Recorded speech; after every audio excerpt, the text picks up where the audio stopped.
Welcome to the Big Spot, your home for the Ecomm nearly news.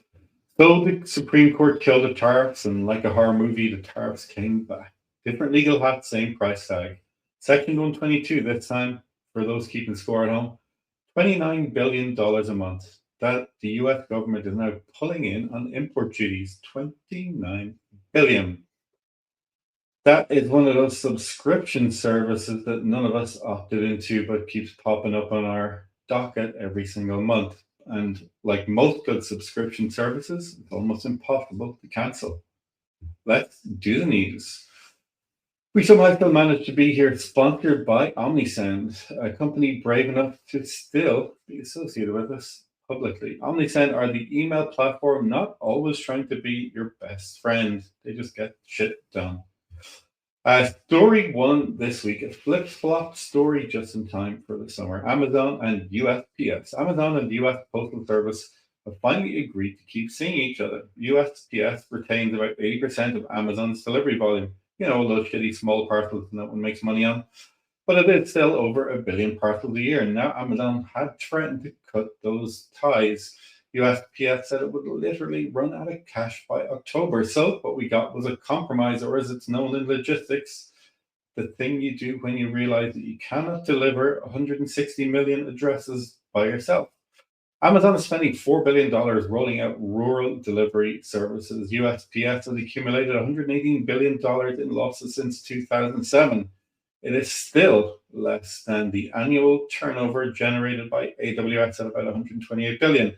If this were a marriage, you'd call them codependent.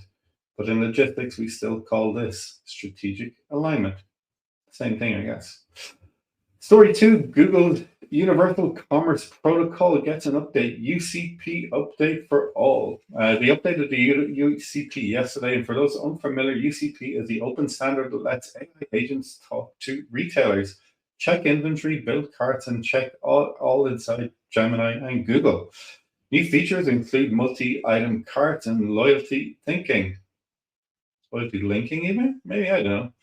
Which means that an AI agent can now buy 3 things at once from your store and apply your loyalty discount. Woohoo! And you, the retailer, don't even get to say hello.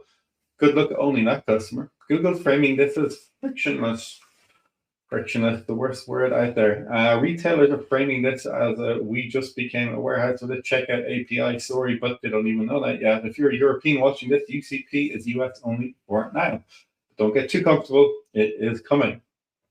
It'll be bringing GDPR questions the size of a French customs declaration with it. Next up, it's Saks Global, and they have risen from the ashes. Well, sort of. Saks Global, the luxury retailer that went Chapter 11 in January, owing Chanel $136 million. Yes, Chanel. Smells terrible. Has secured $500 million in exit finance and plans to emerge again this summer. Over 650 brands are now shipping again. Inventory in March was up 18% and online conversion jumped 11%. They even reversed 3 planned store closures. Nice. If this were a rom-com, this would be the part where the couple gets back together just in time for prom. But in luxury retail, trust is rebuilt once an invoice is paid one at a time.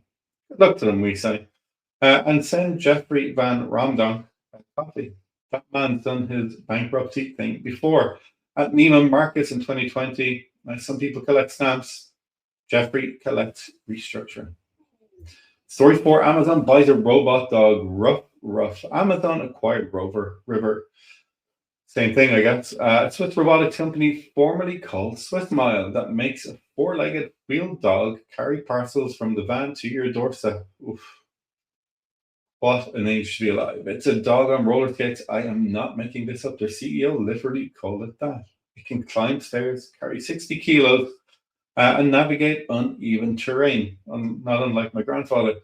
So basically, it does everything your current delivery driver does, except it doesn't ring your doorbell and run away. Amazon shut down its Scout delivery robot program in 2022. Now they've bought a Swiss one because if there's one thing the Swiss know how to do, it's be neutral while things deliver precisely on time. Getting close to the end, folks. Stay with me. The WTO drops the e-commerce ball. Here's one that flew under the radar.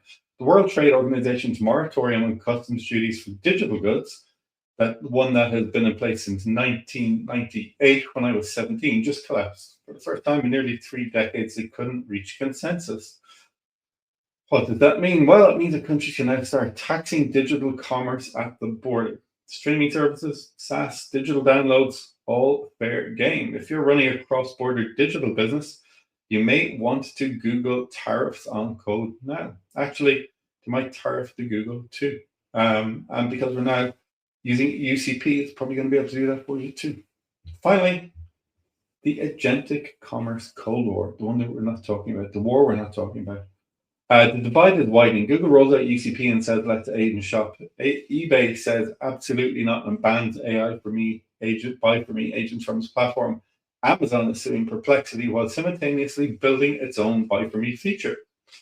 So, to recap, Google wants AI agents to buy things. eBay says no. Amazon says no to yours, but yes to mine.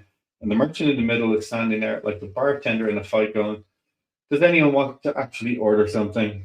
The agentic commerce future is here. It's arriving via 3 different doors with 3 different bouncers, and none of them are talking to each other.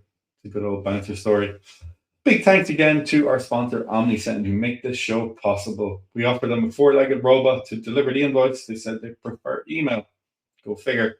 Fair enough, we say. Head over to omnisend.com and tell them the lad with the accent sent you. Thanks so much for watching the V Spot. That's the 6 minutes you're not getting back again this week. Stay tuned for more next week.